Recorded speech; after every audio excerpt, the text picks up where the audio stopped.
Nah, silakan klik link di bawah berikut. Nah, itu tambah hati-hati. Ya, kenapa? Karena nanti ciri-ciri yang berikutnya adalah biasanya pada saat kita klik link tadi untuk menginstal aplikasi atau mengakses handphone kita, dia akan mengakses lebih dari 3 hal yang diperkenankan di pinjaman online legal. Kalau yang di pinjaman online legal tadi, aplikasi atau akses yang diperbolehkan kepada handphone dari pinjaman online legal itu hanya kepada 1 kamera, 2 mikrofon, 3 location, atau kita biasa istilahkan camilan, kamera, mikrofon, location. Itu boleh diakses oleh si aplikasi pinjaman online yang legal. Nah, yang ilegal itu biasanya dia akan minta akses tuh ke galeri. Dia minta akses tuh ke kontak, nomor kontak. Dan kita karena biasanya permintaan itu settingannya dalam bahasa Inggris, kita main yes aja. Yes aja gitu ya. Kan kita pengen cepet tuh kalau pinjam uang. Yang jadi isu lagi, menjadi problemnya adalah ketika nanti kita nggak bayar atau terlambat, karena mereka sudah bisa akses galeri, ada tuh foto-foto yang mungkin foto-foto yang nggak pantas, atau kontak orang-orang yang ada di handphone kita, ya sudah, itu yang akan disebarluaskan oleh mereka, di-broadcast oleh mereka. Hey, tolong dong, ini si A nggak bayar ya. Padahal orang itu yang di nomor kontak kita juga belum tentu kenal sama kita. Iya, benar. Ya, tapi lebih bahaya lagi kalau kenal. Ternyata bos kita, pimpinan kita, atau tetangga kita, kan itu lebih berbahaya. Nah, itu ciri-ciri biasanya dari pinjaman online legal, dia akan minta mengakses lebih daripada mikrofon, kamera, dan location. Yang sering jadi ciri-ciri lain berikutnya adalah bunganya yang lebih tinggi. Ya, kalau sekarang kan bunga sudah diatur untuk yang produktif dan konsumtif untuk pinjaman online yang diawasi oleh OJK. Kalau seingat saya nanti saat ini pinjaman per Januari 2024 yang produktif itu maksimum hanya sekitar 0,3% ya, kalau tidak salah. Dan dia nanti bertahap akan turun di 2026 menjadi 0,1%. Begitu juga per hari ya, per hari. Begitu juga yang yang produktif. Seingat saya di kisaran 0,0 sekian persen, 0,67% atau 0,1% untuk suku bunganya sesuai diatur ketentuan OJK. Itu maksimumnya. Itu sudah diatur per harinya. Sementara kalau yang ilegal itu nggak ada melebihi batas maksimum yang diatur oleh Otoritas Jasa Keuangan. Dan itu yang menyebabkan contoh ini ilustrasi yang paling sederhana untuk orang yang pernah mengakses pinjaman online ilegal.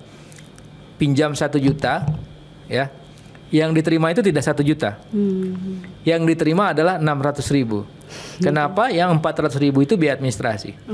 Yang dibayarkan dari pinjam 1 juta tadi itu 1,2 juta. 200.000-nya itu adalah bunganya. Jadi kita pinjam 1 juta, terima 600, balikinnya 1,2. Rugi kemana-mana ya Pak? Bukan rugi kemana-mana lagi. Ruginya tuh berlipat-lipat 2 kali loh. Benar. 2 kali lipat, ya kan? Nah, yang lebih jadi isu lagi, jadi masalah lagi, biasanya pinjaman online ini tuh mereka punya sindikatnya. Jadi taruhlah tadi kita sudah punya pinjaman online ilegal tadi 1 juta ke 600.000. Nanti jatuh tempo 5 hari, misalnya kita ambil waktu 5 hari, bayar 1,2 nih. Sebelum 5 hari, sebelum jatuh tempo, tiba-tiba kita di SMS lagi nih. Ting gitu kan. Bunyinya apa? Selamat, Anda sudah menjadi terdaftar sebagai nasabah konsumen di Jasa Keuangan untuk pinjaman online. Nah, kami menawarkan pinjaman dengan maksimum plafon 2 juta. Nah, kan kita tadinya pinjam 1,1 juta, bayar 1,2 nih belum, ternyata setelah 5 hari ini belum ada sumber pengembaliannya. Tiba-tiba ditawarin 2 juta. Wah, ayo diambil dulu dong, yang penting bisa buat bayar yang pertama. Iya. Diambil nih, ting 2 juta. Oke, setuju. 2 juta. Yang diterima berapa? Yang diterima ke 2 juta. Yang diterima tuh 1,2. Biar cukup buat bayar yang angsuran pertama. Ya kan? Nah, 1,2 balikinnya berapa? Balikinnya 2,4. Terimanya 1,2, balikinnya 1,4. Tambah double lagi kan ruginya. Orang bayar 1,2 aja nggak bisa, bayar 2,4. Bingung nih kan? 5 hari lagi jatuh tempo nih. Dari mana? ting dapat lagi SMS atau WA lagi. Udah gitu. Iya.